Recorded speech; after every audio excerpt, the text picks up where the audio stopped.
Evergreen existed in a perpetual state of winter, a town cradled by ancient pines and smothered under a silence so profound it felt like its own kind of sound. Here, the most famous story was not of Santa Claus, but of her, the Christmas witch. Children whispered of a figure who stalked the deep woods in the week before Christmas, her cloak a tattered patchwork of faded red and moldering green, her sack not full of toys, but of jagged lumps of coal. She was said to watch from the tree line, her presence marked by the faint, frosty scent of pine needles and cinnamon gone sour. Parents dismissed the tale as harmless folklore, a story to encourage good behavior when the nights grew longest. They spoke of her with wry smiles, a shared fiction to explain missing cookies or creaking floorboards. That fiction hardened into chilling reality every December 21st. On that shortest day, under a sky the color of old slate, 9-year-old Leo Finch vanished. He had been a quiet boy with watchful eyes prone to collecting smooth stones and noting the patterns of bird flight. The afternoon before, he had told his mother, Sarah, that he had seen the witch near the old pines at the edge of the park. He described the frayed hem of her cloak dragging through the fresh powder, the unnatural way her form seemed to drink the fading light. Sarah, tired and preoccupied with holiday preparations, had ruffled his hair and told him it was just the shadow of the large spruce. She promised him hot cocoa and the safety of their brightly lit kitchen. Her dismissal was a kindness meant to banish fear. It became the axis upon which her world shattered. Leo did not come home. A brief, frantic search of his usual paths yielded only his small mitten, damp and abandoned in the snow. Sarah's call to the sheriff's office, voice cracking with a terror that echoed through the phone line, acted like a struck match in a room full of gas. The town's collective memory, usually so selective, ignited. All at once, whispers that had been relegated to playgrounds and sleepovers now snaked through the grocery store aisles and over coffee counters. They spoke of the annual vanishings, always in the week before Christmas, always children who were quiet and saw too much. The disappearances were rare enough to be tragic anomalies, yet frequent enough to form a sinister pattern over the decades.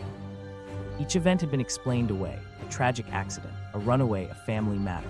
But now, with Leo missing and his last words a confirmation of the legend, those explanations crumbled like ash. The Christmas witch was no longer a story. She was a predator, and her season had begun again.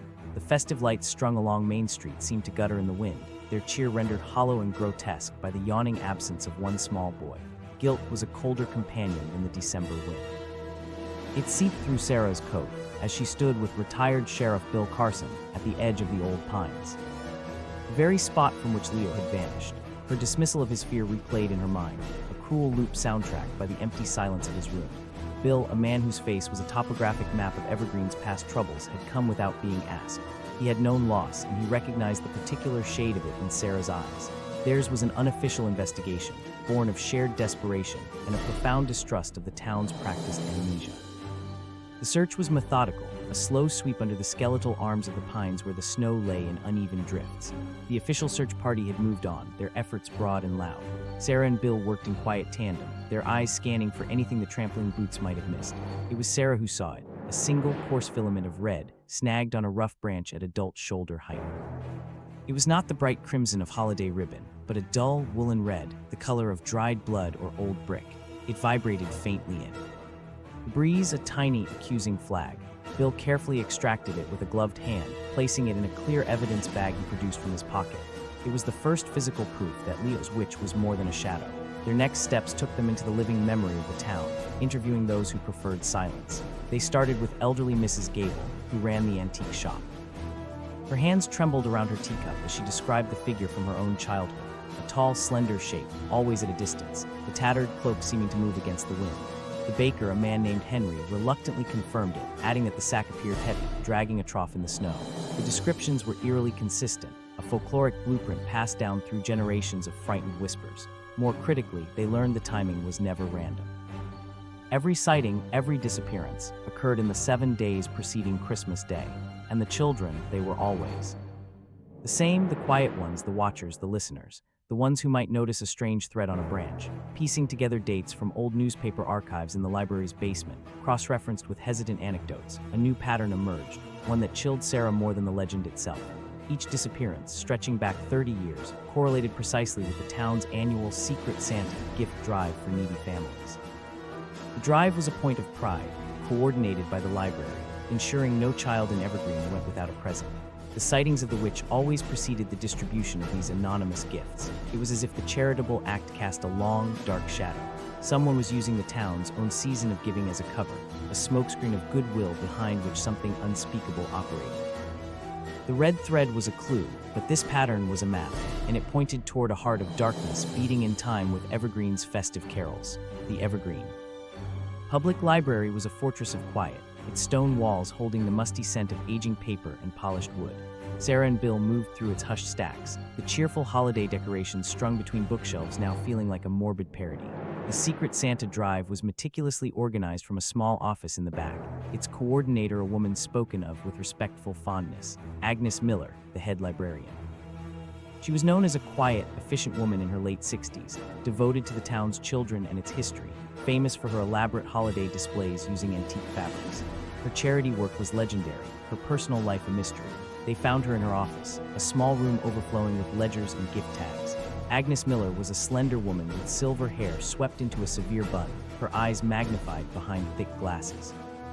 She greeted them with a polite, placid smile that did not reach her eyes.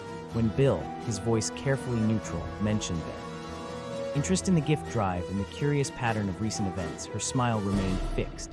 She offered to show them her workroom where she prepared the donation baskets. Her calm was unnerving, a still pond over unknown depths. The workroom was in the library's basement, a long, low-ceilinged space lit by fluorescent tubes. The sight that greeted them stole the breath from Sarah's lungs.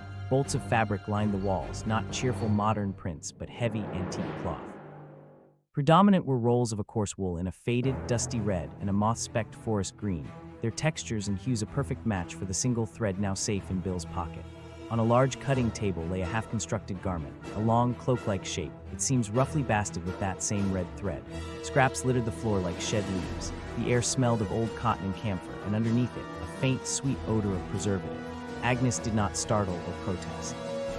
She simply turned her hands clasped neatly before her and began to explain her project. Her voice was a soft, measured monotone, a librarian narrating a dark fairy tale. She spoke of her own childhood in Evergreen, a lonely, bookish girl ignored by peers and overlooked by busy parents. She described the exquisite pain of Christmas, a season of promised companionship that only magnified her isolation. The other children had called her the ghost for her quietness and pale complexion. The town's charity, she said, was always material, a donated toy, a new coat. It never addressed the real hunger, the need to be seen, to be witnessed. Her project, she explained with chilling serenity, was to correct that. The quiet, observant children, the ones like her, like Leo, they felt too much. The world was too loud for them, and it would eventually break them. She was gifting them a permanent, silent audience. In her collection, they would be perfect, preserved, and forever noticed. She gestured to the fabric, calling it their final costume, a uniform for an eternal, peaceful pageant where they would never be bullied or ignored again. She saw their disappearances not as crimes, but as acts of salvation, a loving curation of lonely souls. The Christmas witch was her avatar, a deliverer of a twisted mercy, and the charitable gift drive was both her camouflage and her sourcing ground, a way to identify the children who needed her most. Sarah stared, understanding dawning with horrific clarity. Monster was not a creature of myth, but a woman shaped by neglect. Her compassion curdled into a possession so absolute it demanded the theft of life itself. Agnes led them with a serene sense of purpose, as if conducting a final tour. She walked past the library's boiler room to a forgotten door, its outline nearly invisible in the stone wall. A heavy key, worn smooth, unlocked it. A steep set of earthen steps descended into blackness, exhaling a breath of cold, damp air laced with that same cloying sweetness. Sarah's heart hammered against her ribs, a frantic bird trapped in bone. Bill's hand rested on the service pistol at his hip, his jaw a hard line. The root cellar was a cavern of nightmares dressed for the holidays. Flickering battery-operated candles cast a jaundiced light over a scene of grotesque pageantry. The walls were draped with more of the antique red and green fabric, forming a tattered canopy. In the center of the packed dirt floor stood a small, makeshift cot. And there, wrapped in a coarse wool blanket, sat Leo. He was awake, his eyes wide and unblinking, his face pale as the wax of the false candles. He did not cry out. He simply stared, a statue of pure terror, a silent witness to his own curated exhibit.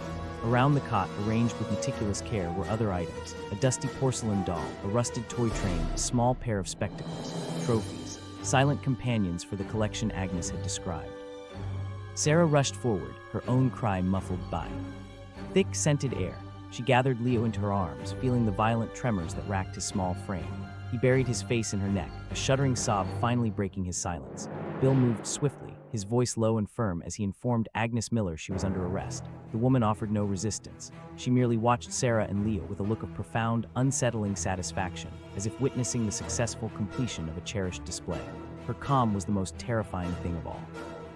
The aftermath was a different kind of cold. Agnes was taken into custody, her motive laid bare in a calm, detailed confession that spread through Evergreen like a poison. The town's festive spirit shattered, replaced by a hollow, guilty silence. The secret Santa gift, still wrapped in cheerful paper, felt like accusations. The Christmas lights strung along Main Street on Christmas Eve blazed with a brittle, meaningless cheer. In Sarah's living room, the tree glittered, but its light did not reach the shadows in the corners. She held Leo on the sofa, a blanket around them both, feeling the occasional tremor that still passed through him. He had spoken little, his watchful eyes now holding a knowledge no child should possess. The myth of the Christmas witch was solved, the true crime laid bare. Yet the solution offered no comfort, only a permanent scar. The legend had not been debunked. It had been validated, its essence transplanted from folklore into the town's very history. The monster was real, and she had worn the impeccable guise of a gift giver, her warped charity a venom injected into the heart of their tradition. Outside, snow began to fall, soft and relentless, covering everything in a clean white shroud that could never truly hide the stain beneath.